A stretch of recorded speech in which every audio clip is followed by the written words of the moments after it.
찬송가 406장 함께 찬양하겠습니다. 찬송가 406장 고난 내 영혼 편히 쉴 곳과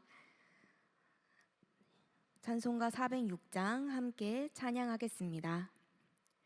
고난 내 영혼 편히 쉴 곳과 풍랑이 일어도 안전한 보구 폭풍까지도 다스리시는 주의 영원한 팔을 지해 주의 영원한 신발 함께 하사 항상 나를 붙드시니 어느 곳에 가든지 요동하지 않음은 주의 팔을 의지함이라. 세상 친구들 나를 버려도 예수 늘 함께 동행함으로 주의 은혜가 충만하리니 주의 영원한 팔을 지해 주의 영원하신 팔 함께 하사 항상 나를 붙드시니 어느 곳에 가든지 요동하지 않음은 주의 팔을 의지함이라. 나의 믿음이 연약해져도 미리 예비한 힘을 주시며 위태할 때도 안보하시는 주의 영원한 팔을 지해 주의 영원하신 팔 함께 하사 항상 나를 붙드시니 어느 곳에 가든지 요동하지 않음은 주의 팔을 의지함이라. 능치 못한 것 주께 없으니 나의 일생을 주께 맡기면 나의 모든 짐 대신 지시는 주의 영원한 팔을 지해 주의 영원하신 팔 함께 하사 항상 나를 붙드시니 어느 곳에 가든지 요동하지 않음은 주의 팔을 의지함이라.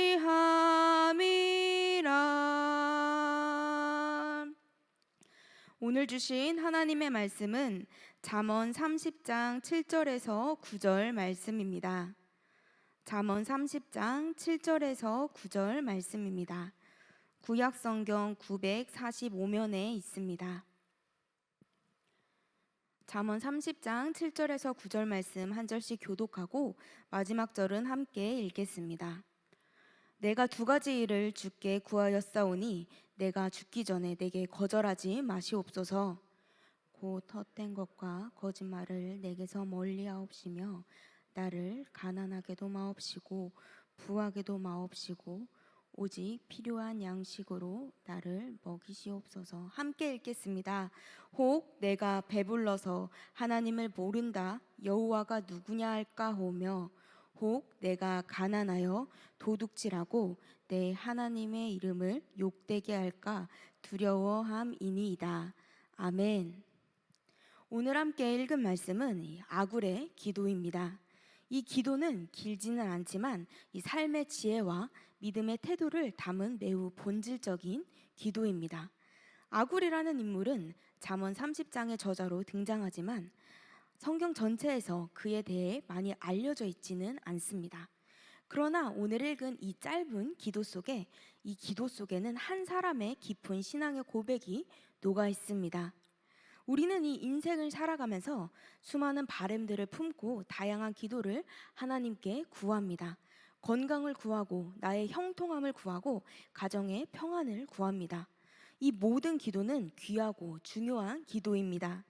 그러나 오늘 본문에서 아굴은 그 모든 것보다 더 근본적인 기도를 하나님께 올려드립니다. 그는 이 외적인 성공이나 풍요보다 이 하나님 앞에서 정직한 마음과 신앙의 균형을 구하고 있습니다. 단지 이 상황이 나아지는 상황의 개선이 아니라 모든 상황 속에서 하나님을 잊지 않는 믿음을 구하고 있습니다. 이것이 진정한 믿음의 사람의 기도입니다. 아굴은 이렇게 기도합니다. 헛된 것과 거짓말을 내게서 멀리 하옵시며. 아굴이 먼저 구한 것은 물질의 풍요가 아니었습니다. 성공도 또 건강도 아니었습니다. 그가 먼저 하나님께 구한 것은 마음의 진실함이었습니다.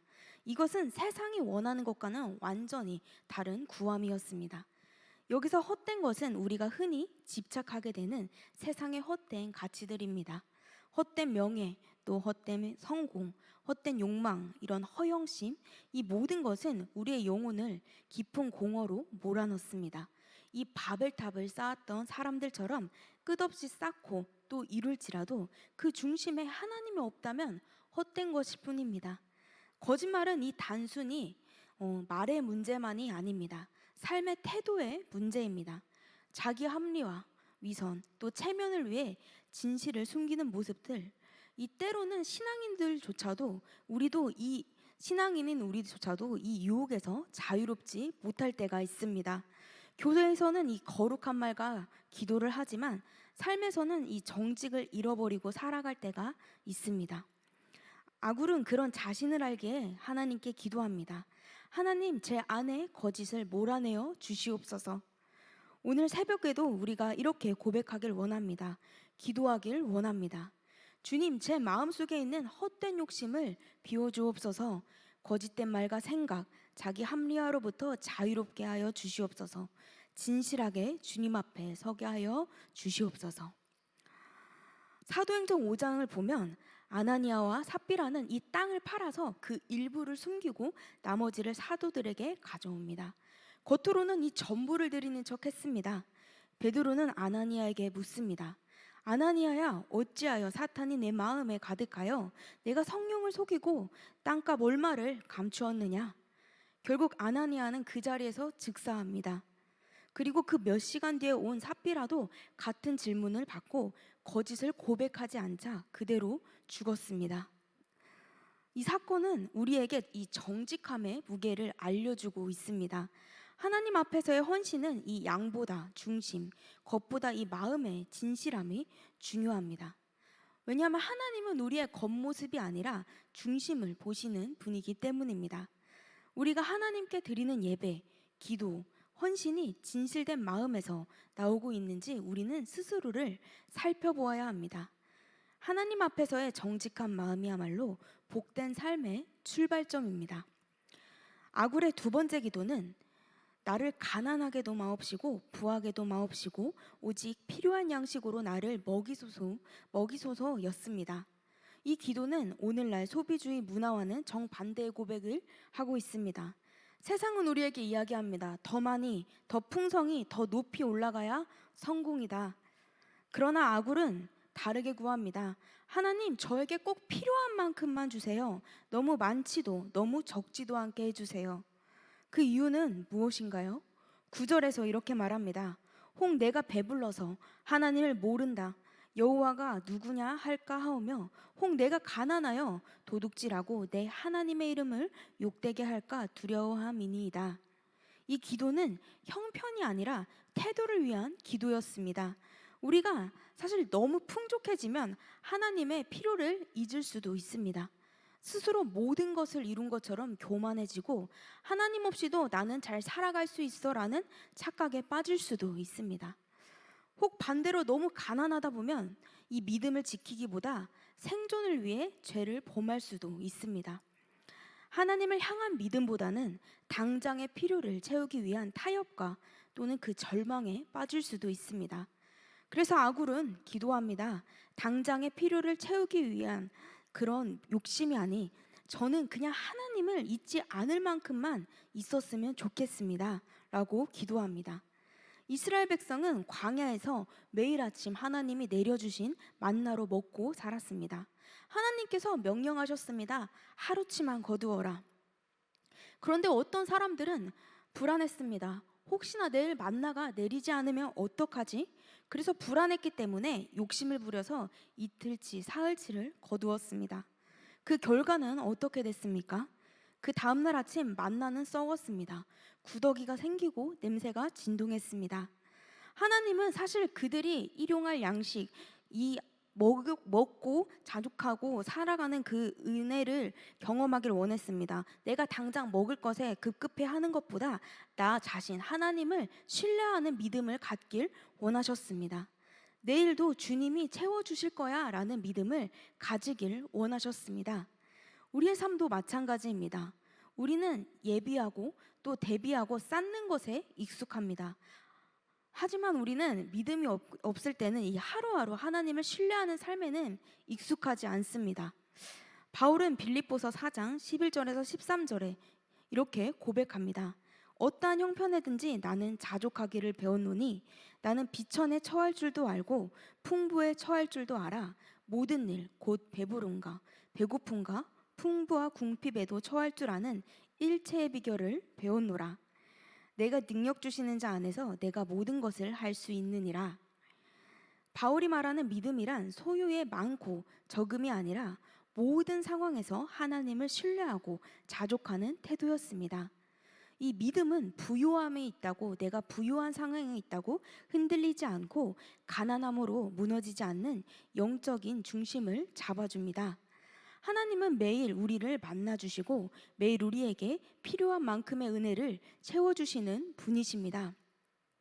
예전에 저는 늘 때에 따라 도우시고 또 필요만큼 채우시는 하나님을 경험하면서도 불안해하고 내가 쓸 만큼만 아니라 그 이상 더 풍족히 주시길 기도했습니다. 사실 주신 것으로 감사함이 없었고 늘 무언가를 갈급해하면서 살았습니다. 그러다 어느 순간 이렇게 깨달았습니다. 이 나의 삶의 태도가 주님 앞에서 얼마나 교만한 모습인지 깨달았습니다. 저는 늘 이 계획과 욕심만큼, 나의 욕심만큼 될 것 같지 않아 불안했습니다. 그래서 저의 상황을 제가 기도로서, 저의 이 열심으로써 컨트롤하려고 했습니다. 제 삶의 주인은 저로서 살아간 모습이었습니다. 부족하지도, 그렇다고 넘치지도 않게 저에게 딱 필요한 만큼만 채우시고 도우시는 것이 이 하나님의 사랑이었다라는 것이 이 저에게 유익이라는 사실을 이제야 와서 깨닫게 되었습니다. 그렇기 때문에 이제 저는 더 염려하거나 불안해하지 않습니다. 왜냐하면 이 나보다 나를 더 잘 아시는 주님께서 주님의 방법으로 제 삶을 인도해 가실 것을 제가 신뢰하기 때문입니다. 아굴의 기도는 결국 이 삶의 중심을 어디에 두느냐에 대한 기도였습니다. 우리의 인생은 바람 앞에 등불처럼 흔들릴 수 있습니다. 우리의 형편도, 우리의 감정도, 사람과의 관계도 언제든지 변할 수 있습니다. 그러나 우리가 우리의 중심을 하나님께 두고 살아갈 때 우리는 흔들릴 수는 있으나 무너지지 않습니다. 오늘날 많은 사람들이 이 세상의 성공을 위해 몸부림칩니다. 더 나은 직장, 더 좋은 환경, 더 많은 사람들의 인정과 재물. 그러나 그 끝에 남는 것은 종종 허탈함과 또 우리 몸의 탈진입니다. 아굴은 말합니다. 저는 하나님이 잊지 않기만 딱 그 필요만큼만 채워 주시옵소서. 우리가 잘 아는 이 부자와 나사로의 이야기가 있습니다. 부자는 날마다 호화롭게 잔치를 베풀고 좋은 옷을 입고 아무 걱정 없이 살았습니다. 그러나 그의 대문 앞에는 거지 나사로가 앉아 있었습니다. 몸은 병들고 먹을 것이 없어서 부자의 상에서 떨어지는 부스러기로 기다리는, 이 부스러기만의 떨어지기를 기다리는 인생이었습니다. 심지어 그의 상처를 이 개들이 핥았다는 표현은 그의 가장 비참한 상태를 보여줍니다. 그런데 죽음 이후 그들의 상황은 완전히 뒤바뀌었습니다. 부자는 음부의 불꽃 가운데 고통받고 있었고 나사로는 이 아브라함의 품에 안겨 위로받고 있었습니다. 왜 그랬을까요? 부자는 이 세상에서 배부르게 살았지만 하나님을 잊고 살아가는 사람이었습니다. 하지만 나사로는 세상에서는 참 비참하게 살았지만 하나님을 붙들고 살아가는 인생이었습니다. 아굴의 기도는 바로 이 나사로의 마음을 담고 있습니다. 삶의 진정한 복은 무엇입니까? 이것은 바로 소유가 많아지는 것이 아니라 우리가 하나님을 잊지 않고 사는 것입니다. 사랑하는 성도 여러분, 오늘 말씀은 우리에게 이 두 가지 질문을 던져주고 있습니다. 나는 하나님 앞에서 진실한 마음으로 살아가고 있는가? 또 나는 하나님을 잊지 않을 만큼만을 구하며 살고 있는가? 세상은 우리에게 더 가지라고, 더 많이 쌓으라고 이야기합니다. 하지만 이 믿음의 삶은 우리에게 내려놓는 법, 또 멈추는 법, 만족하는 법을 우리에게 깨닫게 해줍니다. 아굴의 기도는 이 세상에서는 보기 드문 기도입니다. 그러나 이 믿음의 사람은 이러한 기도를 드릴 수 있어야 합니다. 주님, 우리에게 딱 필요한 만큼만 주시옵소서. 제가 하나님을 잊지 않게, 하나님의 이름을 욕되게 하지 않게. 오늘 하루를 시작하며 이 기도를 우리의 입술로 고백하길 원합니다. 하나님, 헛된 것과 거짓을 멀리하게 하시고 오늘도 주님을 잊지 않을 만큼만 제게 허락하여 주시옵소서. 나를 지나친 풍요로움에도, 지나친 궁핍함에도 놓지 않게 하시고 항상 하나님을 기억하게 하여 주시옵소서. 이 기도는 단순한 절제가 아니라 하나님에 대한 절대적인 신뢰의 표현입니다. 하나님은 아시고 주시고 우리를 채우십니다. 우리가 구하기 전에 이미 우리가 어떤 것이 필요한지 아시는 분입니다. 그런 하나님 앞에 우리의 믿음을 드리며 나아가는 오늘 하루가 되길 주님의 이름으로 축복합니다. 함께 기도하겠습니다. 하나님 아버지, 아굴의 기도를 우리의 마음에 새기며 나아갑니다. 헛된 욕망을 버리고 거짓된 삶에서 떠나게 하여 주시옵소서. 풍요로 인해 주님을 잊지 않게 하시고 궁핍으로 인해 주님의 이름을 욕되지 않게 하여 주시옵소서. 오늘도 일용할 은혜와 믿음을 허락하사 나의 중심을 하나님께 둔 하루가 되게 하여 주시옵소서. 예수님의 이름으로 기도드립니다. 아멘.